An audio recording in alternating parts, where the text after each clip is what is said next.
Hello students, welcome back. तो चलिए बेटा, आज हम बात करने जा रहे हैं selection of alike and different objects पर। सिलेक्शन ऑफ ऑब्जेक्ट्स की बात हम पहले भी कर चुके हैं, बट तो वो जो हम बात कर चुके हैं वो r at a time different objects को सेलेक्ट करने की बात की है हमने, ठीक है। यहाँ पर जो बात होगी उसको भी एक बार देख लेते हैं कि यहाँ पर हम डिफरेंट ऑब्जेक्ट्स को लेकर सिलेक्शन की क्या बात करने जा रहे हैं। जैसे कि मैं यहाँ पे पॉइंट नंबर 1 लिखता हूँ। Point number 1 is number of veg to select at least one object out of n distinct objects। तो बेटा वो क्यों होने वाले हैं?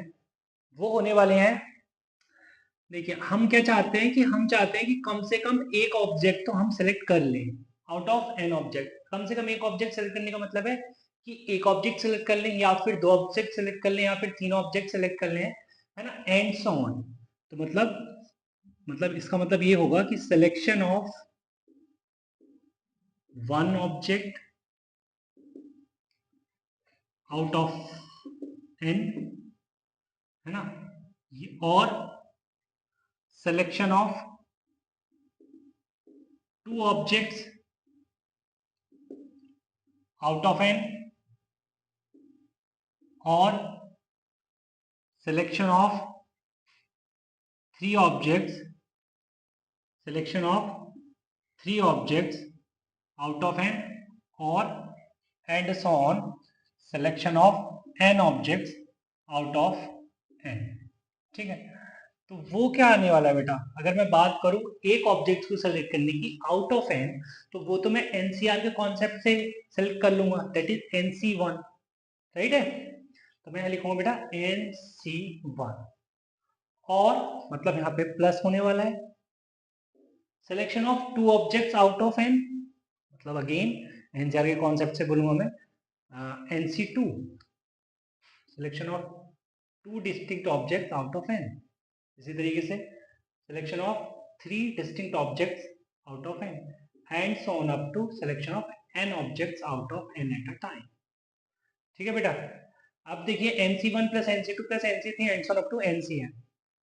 इस सीरीज का सम मैं जानता हूं क्या होता है। अगर मैं इसको NC नॉट और दे दूं, यहाँ पर NC नॉट लिख देता हूं, तो वहां पर मैं सब्ट्रैक्ट भी करूंगा बेटा। ये जो है सीरीज का सम NC नॉट से लेकर NCn तक का, वो होता है बेटा 2 टू द पावर n, और NC नॉट इज 1। सर ये आपने कैसे लिख दिया?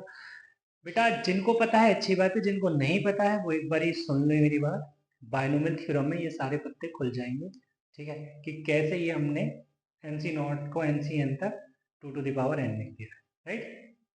तो काम की बात फिलहाल यहाँ पे क्या है कि selection of at least one object out of n distinct objects is 2 to the power n minus, ठीक है। अब चलिए आगे चलते हैं। यहाँ पे मैंने बोल दिया point number 2, number of ways to select none one और मोर, नन वन और more objects out of n distinct object. None one और मोर से मतलब है कि यहाँ पे हम नंबर ऑफ वेज लिखने जा रहे हैं किसके लिए, जब बात हम किसी के सिलेक्शन की नहीं कर रहे। किसी के सिलेक्शन की ना करने का मतलब है हम जीरो ऑब्जेक्ट सेलेक्ट कर रहे हैं आउट ऑफ एन, तो उसको सेलेक्ट करने के number of ways NC nought, मतलब जीरो ऑब्जेक्ट सेलेक्ट किया आउट ऑफ एन, और वन सेलेक्ट किया देन NC1, टू सेलेक्ट किया मतलब NC2, and so on up to NCn। बेटा ये सीरीज तो पूरी हो रही है NC नॉट से NCn तक, that is what 2 to the power n, right. तो 2 to the power n number of ways बनते हैं when none one or more object is selected out of n distinct objects, right है। चलिए बेटा, तो ये तो बात हो गई डिस्टिंक्ट ऑब्जेक्ट्स को लेकर। अब अगर हम बात करते हैं नंबर ऑफ वेज की to select at least one object out of n alike objects. ठीक है, इस बात को लिख लें एक बारी। Number of ways to select at least one object out of n alike objects is equal to what बच्चे? n। ये n क्यों आया वो देखते हैं। n ना लिख के मैं इसकी एक्सप्लेनेशन लिखता हूं। देखो बेटा, पहले जैसे हमारे पास मान लीजिए 4 ऑब्जेक्ट्स हैं, अलाइक हैं, ठीक है, ये सेम है बिल्कुल, अपनी शेप में भी, अपने साइज में भी। तो अगर मैं मान लीजिए यहाँ पे 4 बॉल्स कह लो इनको, अगर 2 बॉल्स का सिलेक्शन करने चाहता हूं तो ये सिलेक्ट करूं, ये सिलेक्ट करूं, ये सिलेक्ट करूं या फिर ये सिलेक्ट करूं, वे तो एक ही बनने वाला है भाई, एक ही तरीका बनेगा ना। अब अगर मैं मान लो यहाँ पर सिर्फ एक बॉल सेलेक्ट करता हूँ, एक बॉल, तो इसको सिलेक्ट करूं, इसको सिलेक्ट करूं, इसको सिलेक्ट करूं या इसको सिलेक्ट करूं, एक ही वे बनेगा, क्योंकि बॉल्स जो है वो सारी की सारी सेम है। ठीक है, वो डिस्टिंक्ट की अलग बात होती है बेटा, है ना। अगर डिफरेंट कलर की बॉल होती है तो मैं एक बॉल सेलेक्ट करता हूँ, या रेड ही सेलेक्ट करता हूँ या फिर व्हाइट सेलेक्ट करता हूँ, तो रेड सेलेक्ट करता हूँ तो वो अलग सिलेक्शन बनता है, व्हाइट सेलेक्ट करता हूँ तो अलग सिलेक्शन बनता है। बट अगर मान लीजिए कलर ही सेम है, सब कुछ सेम है, सारी बॉल्स आइडेंटिकल है, तो मैं कोई भी बॉल सेलेक्ट करूँ क्या फर्क पड़ता है, वो एक ही तरीका होगा उसको सेलेक्ट करने का। ठीक है, तो मैं एक बॉल को सिलेक्ट करूँ तो भी एक ही तरीके से कर सकता हूँ, 2 को करूँ तो भी एक ही तरीके से कर सकता हूँ, 3 को करूँ तब भी एक ही तरीके से करता हूँ, and so on up to n को करूँ तब भी एक तरीके से कर सकता हूँ। ये 1 को सेट करना है, 2 को सेट करना है, 3 को सेट करना है, and so on up to n को सेट करना, मतलब हो जाएंगे बेटा n ways, right.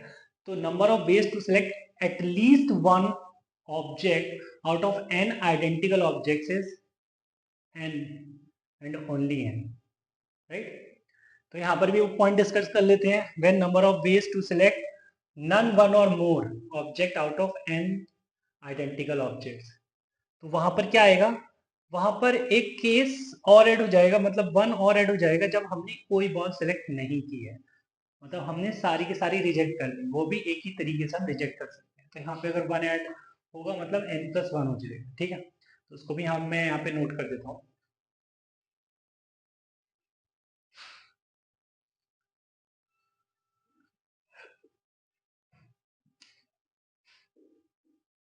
Number of veg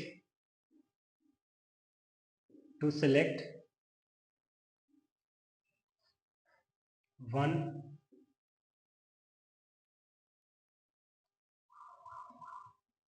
none one और more out of n alike objects is 1 when no ball is selected, plus 1 and so on up to 1। ये 1 किसके लिए है, when no object is selected। बेटा total 1 कितने हैं यहाँ पे, n+1, तो आंसर इज n+1, राइट। चलिए अब थोड़ा एक पॉइंट लिख लेते हैं जिसमें मिक्स कर दिया जाए, है ना। ऑब्जेक्ट्स डिफरेंट और अलाइक ऑब्जेक्ट्स अगर मैं मिक्स कर दूं, जैसे पॉइंट नंबर 5 बच्चे, number of ways to select at least one object from each of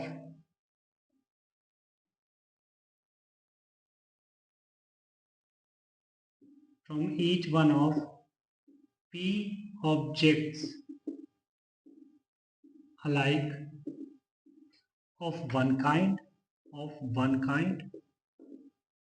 q alike of second kind and rest are different। R are different. ठीक है बच्चे, मतलब यहाँ पर बोल रहा है वो कि हमने तुमको टोटल एन ऑब्जेक्ट्स होंगे, उसमें से पी ऑब्जेक्ट्स एक तरीके के हैं, वो अलाइक है, एक जैसे हैं, आइडेंटिकल है। क्यों डिफरेंट टाइप के हैं, बट वो अपने आप में आइडेंटिकल है। और जो बाकी के बचे आर ऑब्जेक्ट्स वो अलग अलग है, वो डिस्टिंक्ट है, डिफरेंट है सारे के सारे r objects. Then number of ways कितने होंगे, अगर मैं हर एक ऑब्जेक्ट, हर एक टाइप से एक एक ऑब्जेक्ट उठाता हूँ, ठीक है। तो अगर मैं पी ऑब्जेक्ट से एक ऑब्जेक्ट उठाता हूँ, तो यहाँ पर पी ऑब्जेक्ट्स के कॉरेस्पॉन्डिंग ये बनेगा एटलीस्ट वन का केस। तो नंबर ऑफ वेज मतलब पी के लिए पी हो जाएंगे, मतलब पी ऑब्जेक्ट्स के लिए पी हो जाएंगे, ठीक है, क्योंकि यहाँ पे कम से कम हमें एक ऑब्जेक्ट हर एक से उठाना है, तो पी हो जाएंगे। और अगर मैं क्यू ऑब्जेक्ट से एक ऑब्जेक्ट चूज करूंगा, कंडीशन यही है, तो क्यू हो जाएंगे इनटू, अगर मैं आर डिस्टिंक्ट ऑब्जेक्ट से एक ऑब्जेक्ट चूज करूंगा तो हो जाएंगे 2 to the power r minus one, क्योंकि यहाँ पे 2 टू द पावर आर क्यों लिखा बेटा मैंने, क्योंकि आर ऑब्जेक्ट जो है वो डिस्टिंक्ट है, ठीक है। These are the number of ways. Okay, चलिए, तो इतनी बात तुम्हें क्लियर है। अच्छा, अगर यहाँ पे नन का वन और मोर का केस होता, if case was of none one और मोर, ठीक है, तब क्या होता, तब नंबर ऑफ वेज क्या होते हैं,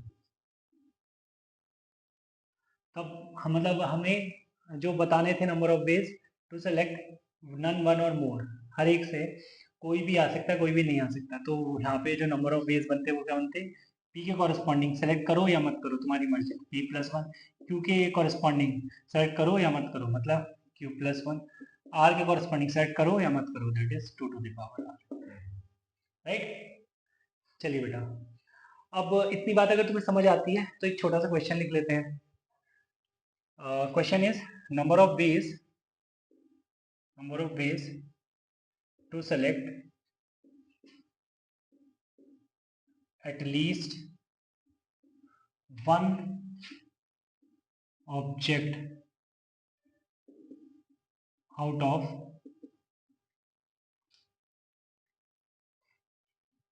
a cube b square and objects are alike. Objects are alike in their kind.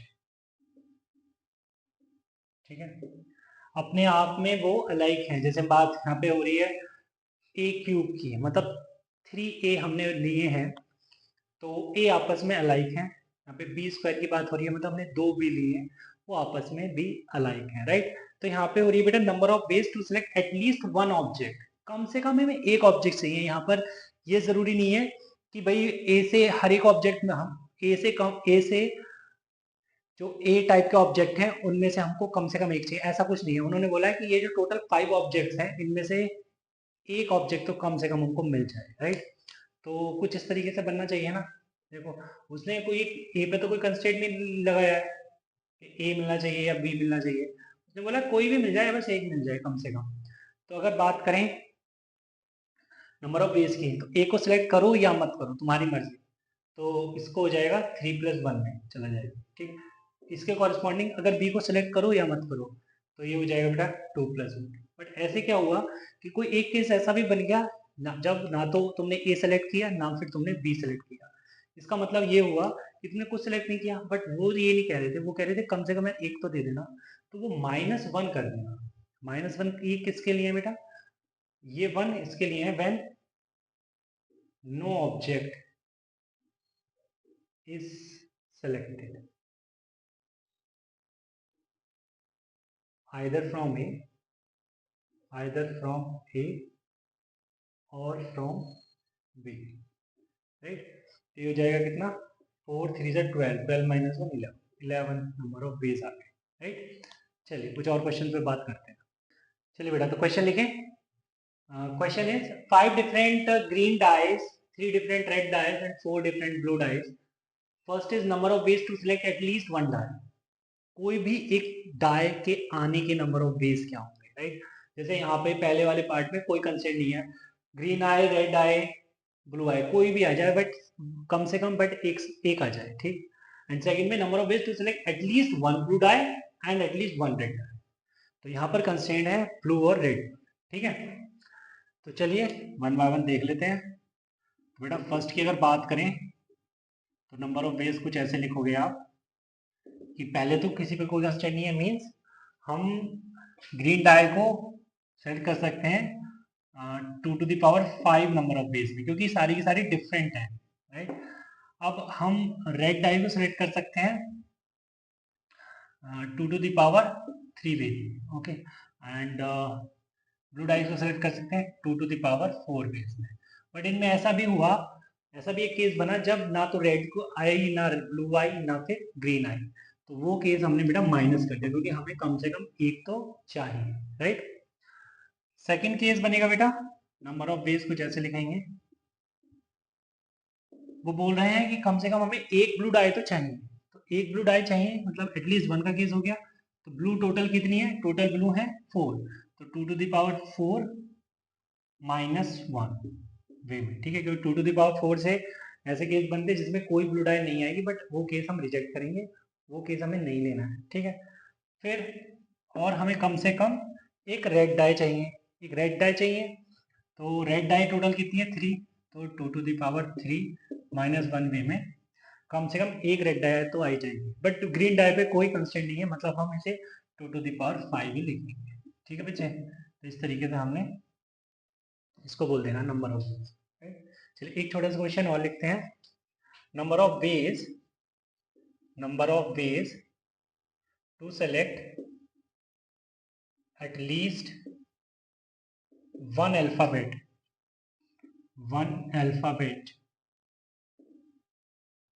From mathematics,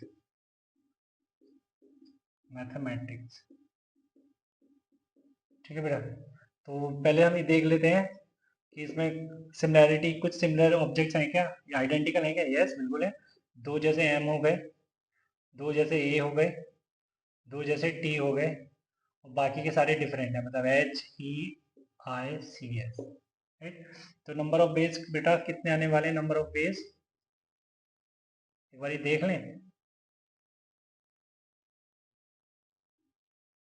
तो ये आ गया बेटा कुछ इस तरीके से। दो आइडेंटिकल हैं तो मैं कुछ ऐसे लिखूंगा 2+1, अगेन दो आइडेंटिकल हैं तो 2+1, अगेन दो आइडेंटिकल हैं 2+1, और बाकी के 5 जो हैं वो डिस्टिंक्ट हैं, तो वो हो जाएगा बेटा 2⁵. बट उसने बोला है कम से कम एक अल्फाबेट तो सेलेक्ट कर ही लेना यार, है ना। कम से कम एक अल्फाबेट तो सेलेक्ट कर ही लेना। बट अभी तक ऐसा ऐसा भी हो सकता है कि कोई अल्फाबेट सेलेक्ट नहीं हुआ है, ठीक है। तो वो हमने केस माइनस कर देना, ठीक है। तो ये कितना हो गया वैसे अगर देखा जाए तो ये हो गया बेटा 3 मतलब 3⁵, ओके। तो 2⁵ -1। चलिए आज की क्लास में इतने रखते हैं, मिलते हैं नेक्स्ट क्लास में, तब तक के लिए बाय बाय, टेक केयर।